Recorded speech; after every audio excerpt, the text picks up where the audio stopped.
നമസ്കാരം എല്ലാ മാന്യപ്രേക്ഷകർക്കും Cardamomത്തിന്റെ ഒരു പുതിയ അധ്യായത്തിലേക്ക് ഹൃദ്യമായ സ്വാഗതം. നമ്മുടെ യാത്ര എത്തി നിൽക്കുന്നത് ഇടുക്കി ജില്ലയിലെ കുമിളിക്കടുത്തുള്ള അണക്കര എന്ന സ്ഥലത്താണ്. രാവിലെ വന്ന വഴിക്ക് നല്ല മഴയായിരുന്നു. ഇപ്പോൾ മഴയ്ക്ക് അല്പശമനമുണ്ട്, ചെറിയൊരു കാറ്റൊക്കെ വീശുന്നുണ്ട്. നമ്മൾ ഇന്ന് പ്രേക്ഷകർക്ക് മുമ്പിലേക്ക് പരിചയപ്പെടുത്താൻ പോകുന്നത് വിൻസ് ജോസഫ് എന്ന വ്യക്തിയെയും അദ്ദേഹത്തിൻ്റെ കൃഷി രീതികളെയുമാണ്. ശരിക്കും ഒരു അടിപൊളി തോട്ടമാണ്. എന്ന് വെച്ചാൽ ഇദ്ദേഹത്തിന് ഒരുപാട് കാര്യങ്ങൾ നമ്മുടെ പ്രേക്ഷകർക്ക് പറയാനായിട്ടുണ്ട്. കുറേ രോഗങ്ങൾ, അതിൻ്റെ പ്രതിവിധികൾ, അതുപോലെ തന്നെ ഇദ്ദേഹം ഒരു പുതിയ സ്ഥലം ഇവിടെ മേടിച്ച് ഒരു ബിഗ് സീറോയിൽ നിന്ന് ഒരു പറമ്പിൽ നിന്ന് ബിഗ് സീറോ ആയിട്ട് നിൽക്കുന്ന ഒരു പറമ്പിൽ നിന്ന് നല്ല രീതിയിൽ വിളവെടുക്കുന്ന, നല്ല രീതിയിൽ പരിപാലിച്ചു പോകുന്ന ഒരു തോട്ടത്തിന് ഉടമ കൂടിയാണ്. അതുകൊണ്ട് തന്നെ ഇദ്ദേഹം ഇന്ന് നിങ്ങളുടെ അടുത്ത് ഒരുപാട് കാര്യങ്ങൾ പറഞ്ഞുതരും. കൂടുതൽ ട്വിസ്റ്റ് അടിപ്പിക്കുന്നില്ല, പോകാം വ്യത്യസ്തമായ ഒരു അധ്യായത്തിലേക്ക്.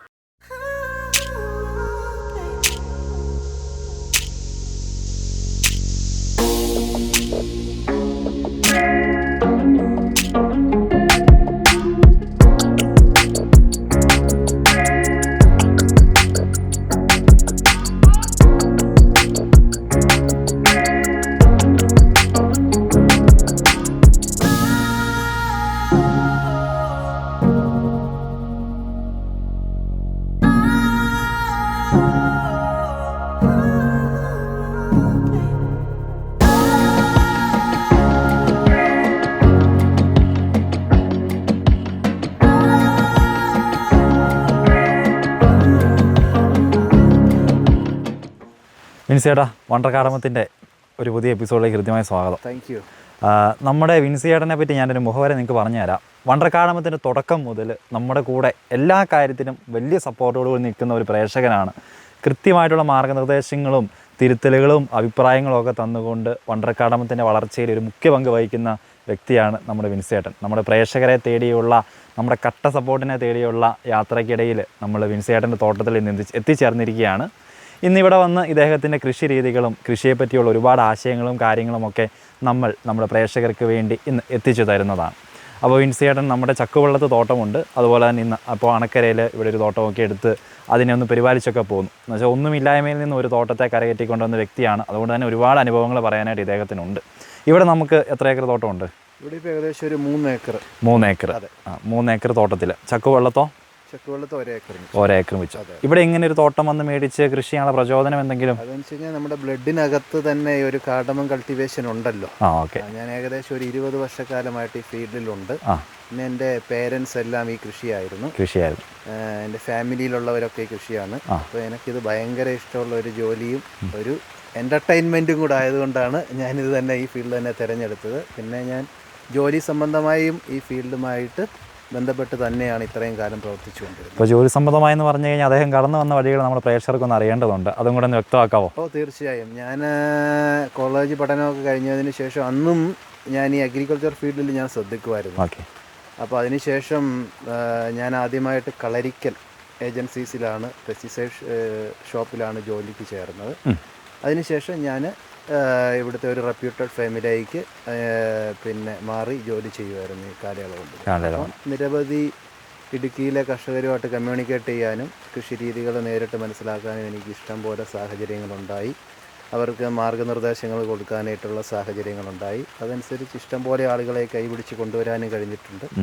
അത് പിന്നെ 2 പേരെ ഞാൻ ആത്മാർത്ഥമായിട്ട് ഈ അവസരത്തിൽ ഓർക്കുകയാണ്. ഒന്ന് എൻ്റെ ആദ്യത്തെ ഗുരുനാഥനായിട്ടുള്ള രാമരാജ് സാറും, 2 PC പുന്നൂസ്. ഈ 2 പേരെ ഈ അവസരത്തിൽ ഞാൻ സ്മരിക്കുകയാണ്. അതെ, ഓക്കെ. അപ്പോൾ നമ്മുടെ കുടുംബവും കുട്ടികളെ പറ്റിയൊക്കെ ഒന്ന് പ്രേക്ഷകർ. എൻ്റെ ഫാമിലി അച്ഛനും അമ്മയും വൈഫ് 3 മക്കളാണുള്ളത്.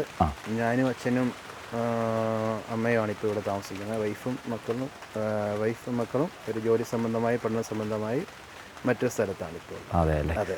ഓക്കെ. അപ്പോൾ നമ്മൾ ചേട്ടായിൽ നിന്ന് ഒരുപാട് കാര്യങ്ങൾ പഠിക്കാനുണ്ട് പ്രേക്ഷകർക്ക്. ഇദ്ദേഹത്തിൻ്റെ കൃഷി രീതികൾ, ഒരുപാട് ആശയങ്ങൾ പറഞ്ഞു തരും, രോഗങ്ങൾ, അതിൻ്റെ പ്രതിവിധിയായിട്ടുള്ള മാർഗ്ഗങ്ങൾ.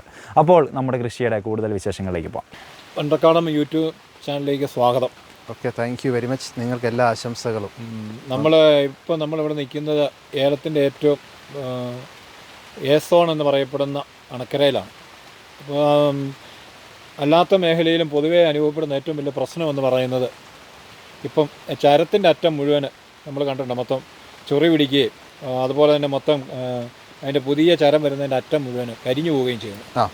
ഇതിന് നമ്മളൊക്കെ സാധാരണ എന്നാ ഉപയോഗിക്കുന്ന സാധാരണ ഉപയോഗിക്കുന്നതെന്ന് വെച്ച് കഴിഞ്ഞാൽ 2 രീതിയിലാണ് ഇപ്പോൾ ത്രിപ്സ് നമുക്ക് കാണുന്നത്, അല്ലെങ്കിൽ ചൊറി നമുക്ക് കായലും ശരത്തിലും കാണുന്നത്. ഒന്ന് ബാക്ടീരിയൽ കാങ്കർ ഇൻഫെക്ഷൻ മൂലം, രണ്ടാമത് ത്രിപ്സിൻ്റെ അറ്റാക്ക്. അത് തമ്മിലുള്ള വ്യത്യാസം എന്ന് പറയുന്നത്, ബാക്ടീരിയൽ ഇൻഫെക്ഷൻ ആണെങ്കിൽ കായ പൊതിഞ്ഞ് ചൊറി ഉണ്ടായിരിക്കും, അതുപോലെ തന്നെ ശരത്തിൻ്റെ അറ്റം കരിഞ്ഞു പോകും, പിന്നെ അതിൻ്റെ കൊത്തുകൾ സ്പ്രിങ്സും കരിഞ്ഞു പോകും. മറ്റേതാണെങ്കിൽ കായലും ശരത്തിലും മാത്രമേ ഈ അറ്റാക്ക് ഉണ്ടാവത്തുള്ളൂ. അതിന് നമ്മൾ ബാക്ടീരിയൽ ഇൻഫെക്ഷൻ ആണെങ്കിൽ പിന്നെ നമ്മൾ പ്ലാന്റോമൈസിൻ സ്ട്രെപ്റ്റോമൈസിൻ ചേർന്നിട്ടുള്ള ആൻറ്റിബയോട്ടിക്കുകൾ ബാക്ടീരിയൽ ഇൻഫെക്ഷനെ കൺട്രോൾ ചെയ്യുന്നത് നമുക്ക് കൊടുക്കണം. ത്രിപ്സിന് മറ്റേ യൂഷ്വലായിട്ട് എല്ലാവർക്കും അറിയുമല്ലോ, അസറ്റാമാപ്രൈഡ് ഉണ്ട്, ഇമിഡാക്ലോർപ്രൈഡ് ഉണ്ട്, ഡയസെന്ത്യൂറോൺ ഉണ്ട്, അങ്ങനെയുള്ളത് ചേർത്ത് അടിച്ചു വെച്ചിട്ടുണ്ട്. പിന്നെ ഉപയോഗിച്ച് കഴിഞ്ഞാൽ നമുക്ക് കൂടുതലായിട്ട് ഉണ്ടാകുന്ന കണ്ടിട്ടുണ്ട് മരുന്നുകൾ. ഉണ്ട്. ഈ ത്രിൻ ഗ്രൂപ്പിലില്ലേ, പൈറിത്രോയിഡ് ഗ്രൂപ്പിൽപ്പെട്ട മരുന്നുകൾ ഉപയോഗിച്ച് കഴിഞ്ഞിട്ടുണ്ടെങ്കിൽ ത്രിപ്സിനെ അത് കൂടുതലായിട്ട് പ്രൊമോട്ട് ചെയ്യും. പക്ഷേ അത് ബോററിന് വേണ്ടിയിട്ട് സിംഗിൾ യൂസേജാണ്. അതിന് നമ്മൾ ത്രിപ്സിൻ്റെ മരുന്ന് കൂടെ ചേർത്തിട്ട് നമ്മൾ യൂസ് ചെയ്ത് കഴിഞ്ഞാൽ എക്സലൻ്റ് റിസൾട്ട് കിട്ടും. ഈ ത്രിപ്സിൻ്റെ മരുന്നുകളെ സാധാരണ ആൾക്കാർക്ക് ഈ ഡോസേജ് കൂടുതൽ ഒഴിച്ചാൽ ഒരു സംതൃപ്തി കിട്ടും അല്ലേ? പൊതുവേ നമ്മൾ കണ്ടുവരുന്ന ഒരു പ്രശ്നമാണ്. അതന്നെ സാധാരണ പറയുന്ന അതിൻ്റെ കെമിക്കൽ ഉപയോഗിക്കുന്ന എന്തായാലും 200 ലിറ്ററിന്. ത്രിപ്സിൻ്റേത് ഇപ്പോൾ ഡയസെന്ത്യൂറോൺ എന്ന് പറയുന്നത് ഏറ്റവും അഡ്വാൻസ്ഡ് ആയിട്ടുള്ളതാണ്. അത് 100 ലിറ്റർ വെള്ളത്തിന് 75 മുതൽ 100 ഗ്രാം വരെ മതി. ഇമിഡാക്ലോർപൈഡ് ആണെങ്കിൽ അത് 35 ml ആണ് നമ്മൾ ചേർക്കുന്നത്. അതിൽ കൂടി പോയി കഴിഞ്ഞ് കഴിഞ്ഞാൽ ധാരാളം സൈഡ് എഫക്റ്റുകളുണ്ടാകും. അസറ്റാമാപ്രൈഡ് ആണെങ്കിൽ 50 to 75 ഗ്രാമാണ് ഉപയോഗിക്കുന്നത് ആസ് യൂഷ്വലായിട്ട് ത്രിപ്സിൻ്റേത്. മറ്റേ ബാക്ടീരിയൽ ഇൻഫെക്ഷന് വേണ്ടിയിട്ടുള്ളതാകുമ്പോൾ 100 ലിറ്ററിന് സ്ട്രെപ്റ്റോമൈസിൻ പോലെയുള്ള ആൻറ്റിബയോട്ടിക്സ് നമ്മൾ 100 ലിറ്ററിന് 12.5 ഗ്രാമാണ് പിന്നെ ഇൻസ്റ്റിറ്റ്യൂഷണൽ ഡോസേജ് റെക്കമെൻഡേഷൻ എന്ന് പറയുന്നത്. അതിൽ കൂടി പോയി കഴിഞ്ഞാൽ അതിലും പ്രോബ്ലംസ് ഉണ്ടാകും. ആൻറ്റിബയോട്ടിക് ആയി കഴിയുമ്പോൾ ഒരു റെസിഡ്യൂവൽ ഫോം ചെയ്യും. പിന്നെ മറ്റ് മരുന്നുകൾ കൊടുത്തു കഴിയുമ്പോൾ അതിനെ റിജക്റ്റ് ചെയ്യുന്ന ഒരു ടെൻഡൻസി ഉണ്ട്. അപ്പോൾ ഇതൊക്കെ ചെയ്യുമ്പോൾ നല്ല കെയർഫുള്ളായിട്ട് ചെയ്യണം. പിന്നെ ഈ അറ്റാക്ക് തുടങ്ങുന്നത് എന്താണെന്ന് വെച്ച് കഴിഞ്ഞാൽ ഒരു നവംബർ മുതലാണ് ബാക്ടീരിയൽ പ്രോബ്ലംസ് നമുക്കിപ്പോൾ കണ്ടുവരുന്നത്. നവംബറിൽ കൂടുതലായിട്ടും കോഴിവളം പോലെയുള്ളത് ഉപയോഗിക്കുന്നതുകൊണ്ടാണ് എന്നുള്ള ഒരു ചെറിയ സ്റ്റഡി വരുന്നുണ്ട്. ഇൻസ്റ്റിറ്റ്യൂഷൻ കോഴിവളങ്ങൾ പോലെയുള്ളതിനകത്ത് ബാക്ടീരിയൽ ഇൻഫെക്ഷൻ കൂടുതലാണ്. അപ്പോൾ അത് കൾച്ചർ ചെയ്ത് ഉപയോഗിക്കുക എന്ന് പറഞ്ഞാൽ എങ്ങനെ കൾച്ചർ ചെയ്യാന്ന് പറഞ്ഞാൽ സ്യൂഡോമോണസ് പോലെയുള്ള സാധനങ്ങൾ ഉപയോഗിച്ച് കൾച്ചർ ചെയ്തിട്ട് അതൊന്ന് ട്രീറ്റ് ചെയ്ത് എൻറിച്ച് ചെയ്ത് സമ്പുഷ്ടീകരിച്ച് ഉപയോഗിക്കുക, അണുവിമുക്തമാക്കി ഉപയോഗിക്കുക. അപ്പോൾ അത് കർഷകരെല്ലാവരും ഒന്ന് ശ്രദ്ധിക്കുന്നത് നല്ലതായിരിക്കും. പിന്നെ നമുക്കിപ്പോൾ പൊതുവേ വരുന്ന ഒരു പ്രശ്നമാണ് ഇപ്പം ഈ വേരിങ്ങനെ വളർന്നു വന്നു കഴിയുമ്പോൾ അതിൻ്റെ അഗ്രം ഇങ്ങനെ കരിഞ്ഞു പോകുന്നു. അതെ അതെ അത് ശരിക്കും എന്തിൻ്റെ പ്രശ്നമാണ്? അത് ഫിസിയോറിയത്തിൻ്റെ പ്രശ്നങ്ങളുണ്ടാവാം, ഫംഗൽ ഇൻഫെക്ഷൻ്റെ പ്രശ്നങ്ങൾ കൊണ്ട് ഉണ്ടാവാം.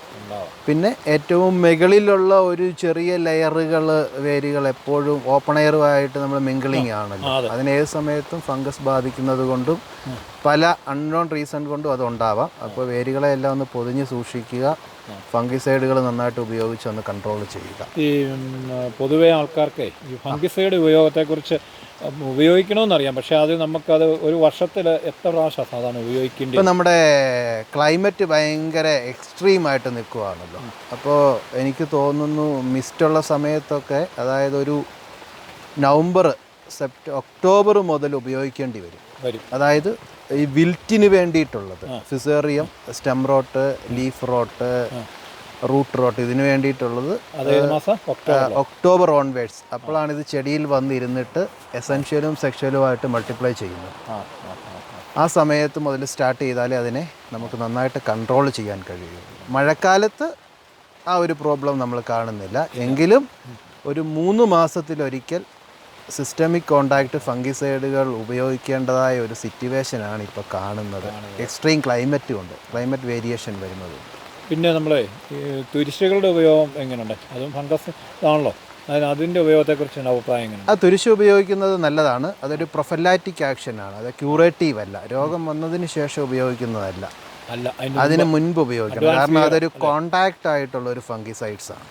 അപ്പോൾ അത് അഴുകലിന് മാത്രമാണ് കൺട്രോൾ ചെയ്യുന്നത്. അപ്പോൾ അത് മൺസൂണിന് മുമ്പ് പ്രീ മൺസൂണായിട്ടൊരു സ്പ്രേയിങ് കൊടുത്തു കഴിഞ്ഞാൽ, ഫുൾ കവർ നന്നായിട്ട് സ്പ്രേ ചെയ്ത് കൊടുത്തു കഴിഞ്ഞാൽ കാൽസ്യം ഡെഫിഷ്യൻസിയും കോപ്പർ ഡെഫിഷ്യൻസിയും പോകും. പ്ലസ് ഒരു ഫംഗൽ ഇൻഫെക്ഷനെ നന്നായിട്ട് ഫൈറ്റോത്തോറ അഴുകലിനെ നന്നായിട്ട് കൺട്രോൾ ചെയ്യുകയും ചെയ്യും. രോഗം വന്നതിന് ശേഷം കൊടുത്തിട്ട് കാര്യമില്ല.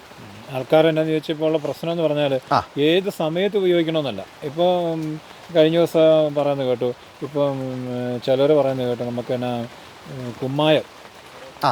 കുമ്മായം ഇപ്പോൾ ഇടുന്നുണ്ട് ചിലർ. അതാ മണ്ണ് പിന്നെ pH ന്യൂട്രലാക്കാനാണ്. അതിൻ്റെ അഭിപ്രായം എങ്ങനെയുണ്ട് ശരിക്കും പറയുകയാണെങ്കിൽ? ഇപ്പോഴെന്ന് പറഞ്ഞു കഴിഞ്ഞാൽ ഒന്ന് ക്ലാരിഫൈ ചെയ്യാവോ?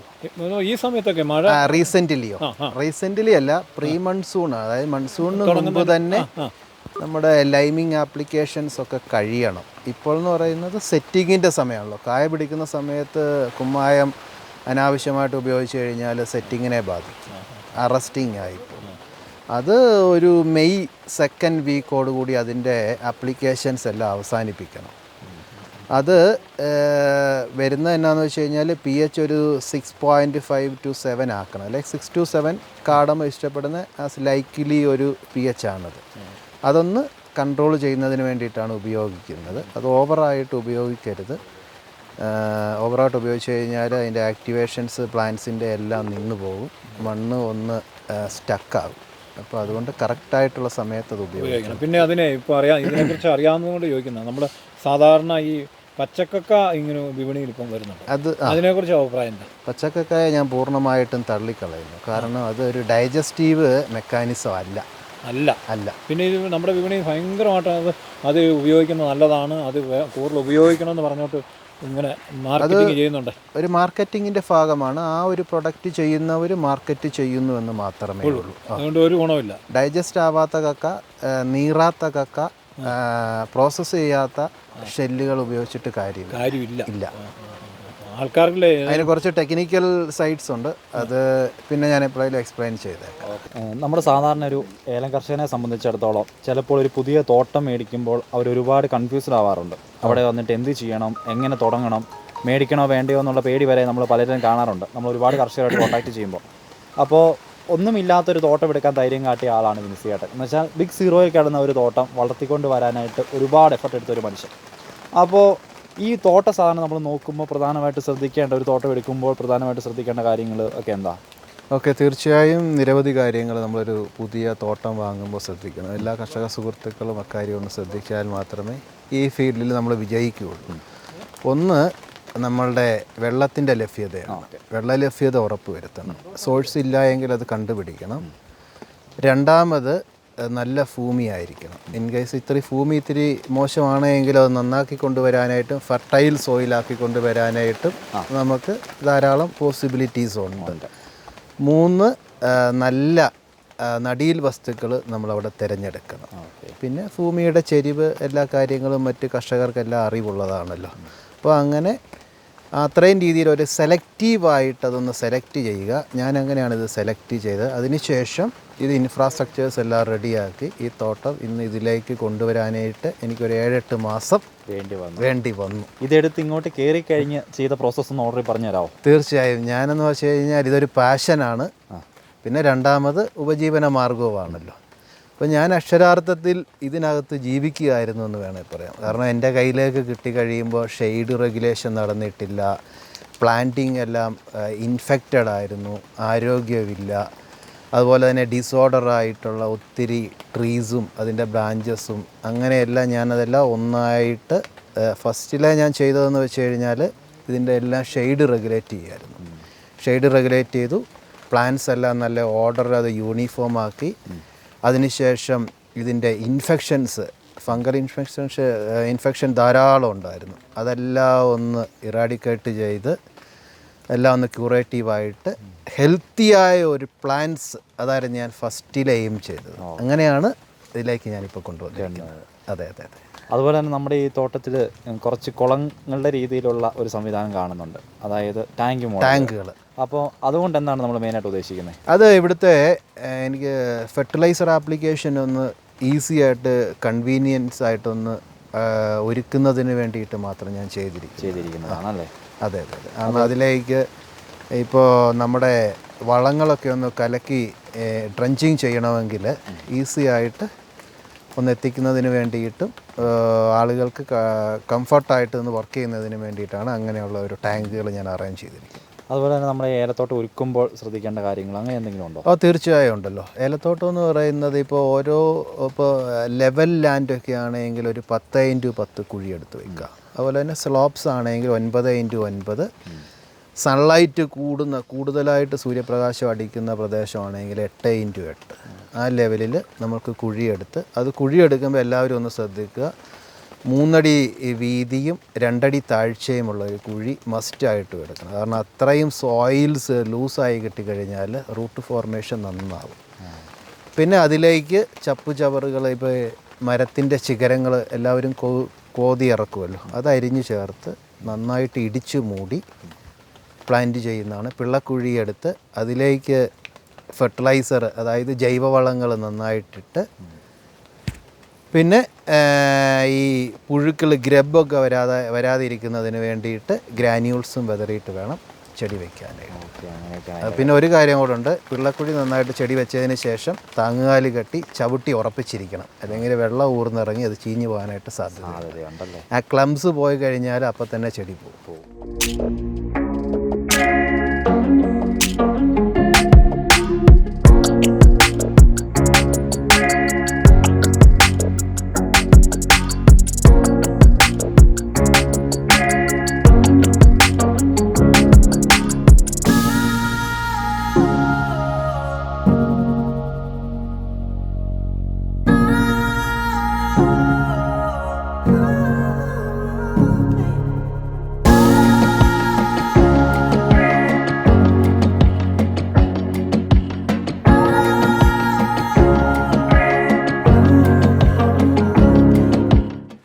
നമ്മളിവിടെ കൃഷി രീതികളെക്കുറിച്ചാണ് പറഞ്ഞിട്ടിരുന്നത്. അതെ. അപ്പോൾ ഈ ഏറ്റവും ആദ്യമേ ഇതിന് നമുക്ക് ചെടി വളർന്നു കഴിഞ്ഞ് എത്ര നാൾ ശേഷം വളമായിട്ട് ഇട്ട് കൊടുക്കേണ്ടത്? ഏതാ പുതിയ പ്ലാന്റിങ്?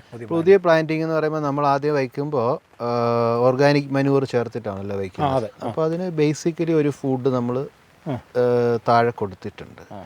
അതിനുശേഷം നന്നായിട്ട് റൂട്ട് വന്നതിന് ശേഷം കൊടുത്താൽ മതി. അത് എത്ര നാൾ? അത് മിനിമം ഒരു 2 മാസം എടുക്കും. 2 മാസത്തിന് ശേഷമേ റൂട്ട് ഫോർമേഷൻ നന്നായിട്ട് വരുള്ളൂ. അതിനുശേഷമേ ഇത് ഫുഡ് ഇൻടേക്ക് ചെയ്യാനായിട്ടുള്ള ഒരു സിസ്റ്റത്തിലേക്ക് വരുള്ളൂ. അപ്പോൾ 2-3 ചിമ്പുകളൊക്കെ ചെറുതായിട്ട് മുളച്ച് വരും.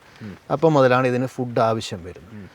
അപ്പോൾ അതിന് നമ്മൾ ഫസ്റ്റിലെ കൊടുക്കുക എന്ന് വെച്ച് കഴിഞ്ഞാൽ, ചിമ്പുകൾക്ക് ഏറ്റവും കൂടുതൽ പ്രൊഡ്യൂസ് ചെയ്യുന്ന, സപ്പോർട്ട് ചെയ്യുന്നത് ഫോസ്ഫറസ് ആണ്.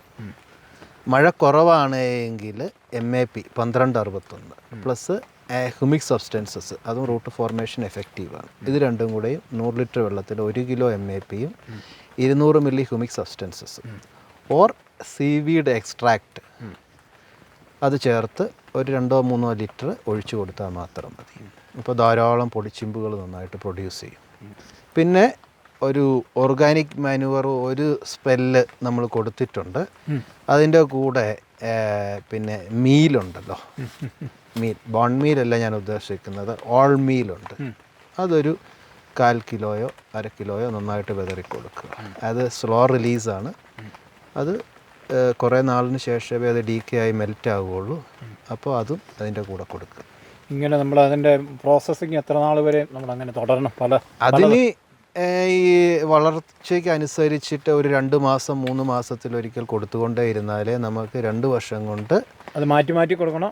മാറ്റി കൊടുക്കണം. ഞാനീ പറഞ്ഞ MAP അടുത്ത പ്രാവശ്യം അത് CN മൾട്ടിക്ക ആയിട്ട് മാറും.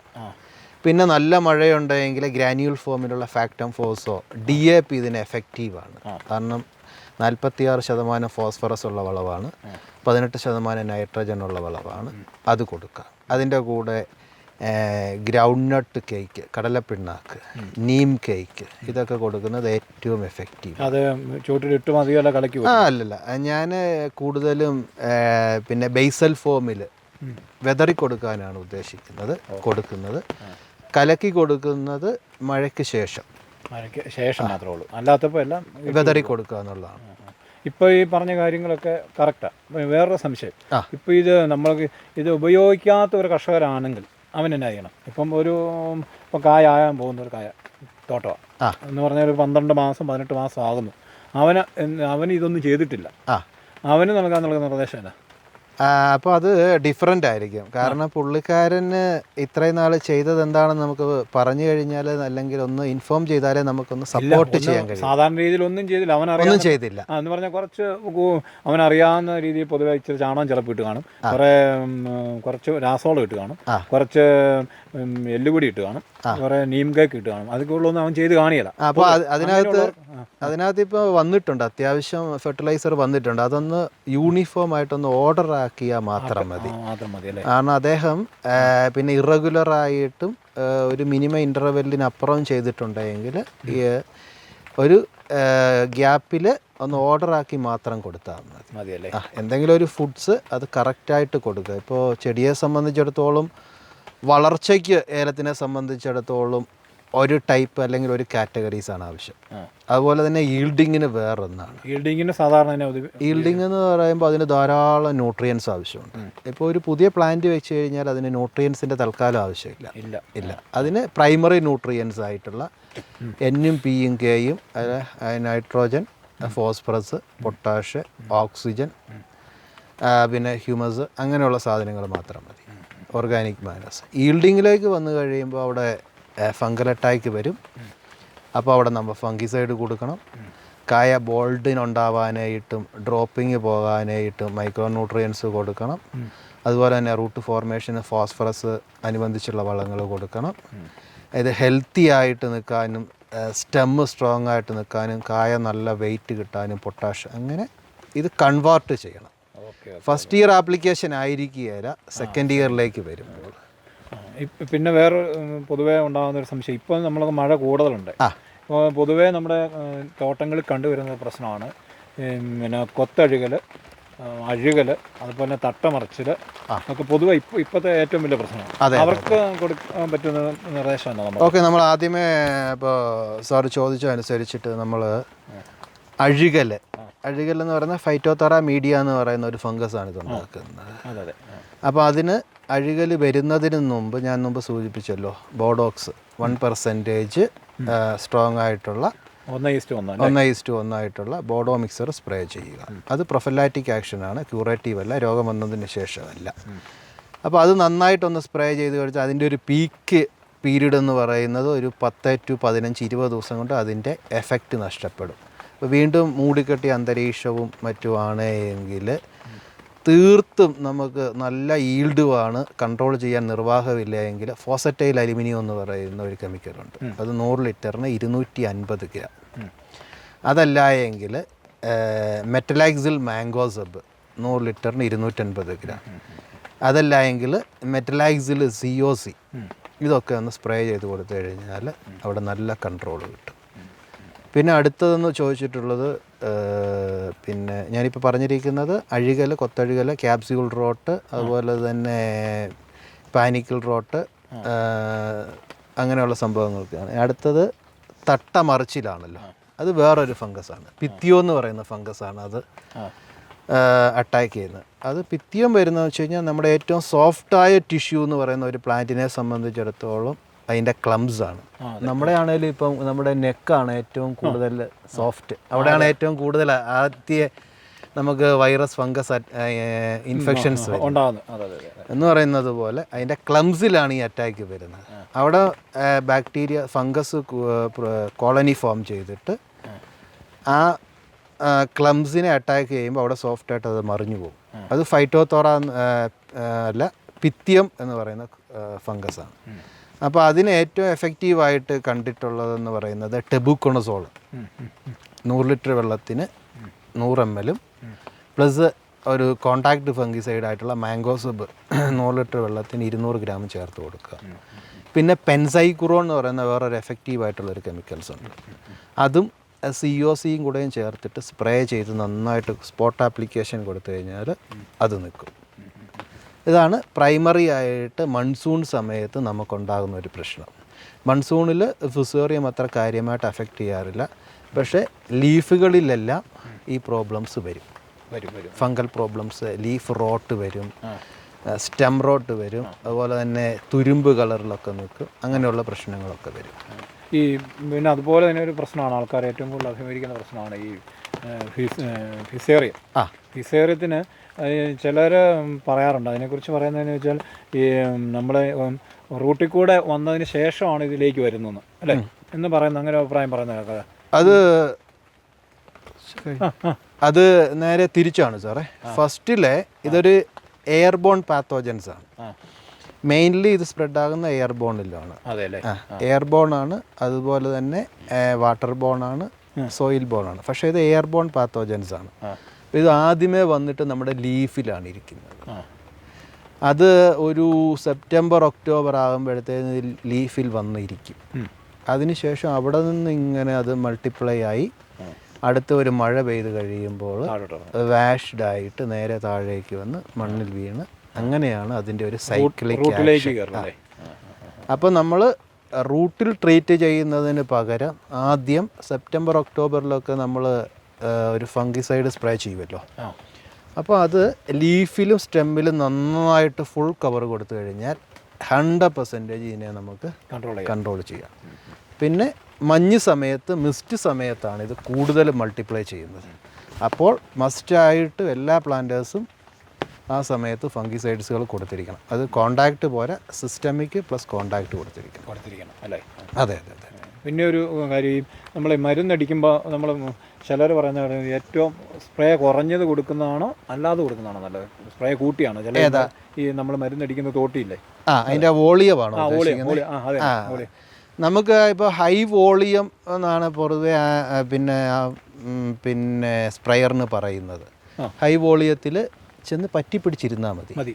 മിസ്റ്റായിട്ടോ ഫോഗായിട്ടോ ചെന്നിരുന്നാൽ മതി. താഴേക്ക് ഒഴുകി പോകേണ്ട ഒരാവശ്യമില്ല. അത് വേസ്റ്റാണ്. അങ്ങനെ ഒന്നും പ്രിവെൻറ്റ് ചെയ്യാൻ നമുക്ക് കഴിയില്ല. ചെടി വലിച്ചെടുത്തതിന് ശേഷമാണ് നമുക്കിത് കൺട്രോൾ ചെയ്യാൻ കഴിയുന്നത്. അപ്പോൾ അതിൻ്റെ ലാൻഡ്സ്, അതിൻ്റെ ആ ഒരു കൺട്രോളറായിട്ടുള്ള ഒരു മെറ്റൽ പീസസും ഉണ്ട്. അതും നല്ല ലാൻഡ്സ് ഉപയോഗിക്കുക. ഹൈ വോളിയത്തിൽ പറ്റിപ്പിടിച്ചിരിക്കുന്ന രീതിയിൽ സ്പ്രേ ചെയ്താൽ മതി. നമ്മുടെ ഈ തോട്ടത്തിൽ മുഴുവൻ പൊതയിട്ടതായിട്ട് നമ്മുടെ ശ്രദ്ധയിൽ പെട്ടു. ശരിക്കും അതിനെപ്പറ്റി എന്താ പറയാനുള്ളത്? പൊതയിടിയിൽ ഏലത്തിനെ സംബന്ധിച്ചിടത്തോളം ഒരു മസ്റ്റായിട്ടുള്ള പ്രാക്ടീസാണ്. കാരണം ഡ്രോട്ട് വന്നിട്ട് മോയ്സ്ചറൈസ് ഇവിടെ ഹോൾഡ് ആവണം. ഡ്രോട്ട് വന്നിട്ട് മോയ്സ്ചറൈസ് നഷ്ടപ്പെടാൻ പാടില്ല. അതുപോലെ തന്നെ സോയിൽ എറോഷൻസ്, മണ്ണൊലിപ്പുണ്ടാവാൻ പാടില്ല. പിന്നെ എയർ സർക്കുലേഷൻ ഇത് നന്നായിട്ടുണ്ടാകും. പുതയിട്ട് കഴിഞ്ഞാൽ മണ്ണ് സോഫ്റ്റ് ആകുകയും ചെയ്യും. അതിൻ്റെ അടിയിലൂടെ നന്നായിട്ട് വേര് പടലങ്ങൾ ശക്തി ആർജിച്ച് വരും. വേര് ഡാമേജസ് ഉണ്ടാവില്ല. നമുക്ക് ഫെർട്ടിലൈസർ നന്നായിട്ട് അപ്ലിക്കേഷൻ നടത്തി കൊടുക്കാം അല്ലേ? അപ്പോൾ അതിന് വേണ്ടിയിട്ടാണ് ഞാൻ ഇത് നിലനിർത്തിയിരിക്കുന്നത്. ഇതിൻ്റെ ഒരു പുതിയ പ്രാക്ടീസസ് ആണ്. ഈ ഒരു സോയിലിൽ എങ്ങനെ ഉണ്ട് എന്നറിയുന്നതിന് വേണ്ടിയിട്ടാണ്. നിലവിൽ ഇതുവരെയുള്ള സാഹചര്യത്തിൽ എന്താ തോന്നുന്നത്? ഇതിപ്പോൾ എനിക്ക് സക്സസ്ഫുള്ളായിട്ട് തന്നെയാണ് തോന്നുന്നത്. കണ്ടിന്യൂസ് ചെയ്യാവുന്ന ഒരു പ്രോസസ്സായിട്ടാണ്, ഒരു പ്രാക്ടീസ് മെത്തേഡായിട്ടാണ് എനിക്ക് തോന്നുന്നത്. ഒരു 1 ഇയർ ആയി കഴിഞ്ഞാലേ ഇതിൻ്റെ ഒരു ഫോളോ ഔട്ട് ഇമ്പാക്റ്റിനെ സംബന്ധിച്ച് നമുക്ക് ഒന്ന് റിവ്യൂ എടുക്കാൻ പറ്റത്തുള്ളൂ. നമ്മുടെ ചെടികളിൽ നമ്മൾ പ്രധാനമായിട്ട് ഈ നെമറ്റോഡ്സിൻ്റെ ഇഷ്യൂ പലയിടത്തും നമ്മൾ കാണാറുണ്ട്. ഈ ഒരു ഇഷ്യൂവിനെ, ഈ ഒരു പ്രശ്നത്തെ നമ്മൾ എങ്ങനെയാണ് തിരിച്ചറിയുന്നത്? അതുപോലെ തന്നെ അതിൻ്റെ കൺട്രോളിങ് മെത്തേഡ്സ് എന്തൊക്കെയാണ്? ഓക്കെ, ഞാനത് പറഞ്ഞുതരാം. അപ്പോൾ കാണിച്ചു തരാം. ഇതാണ് നെമറ്റോഡ്സിൻ്റെ പ്രോബ്ലംസ്.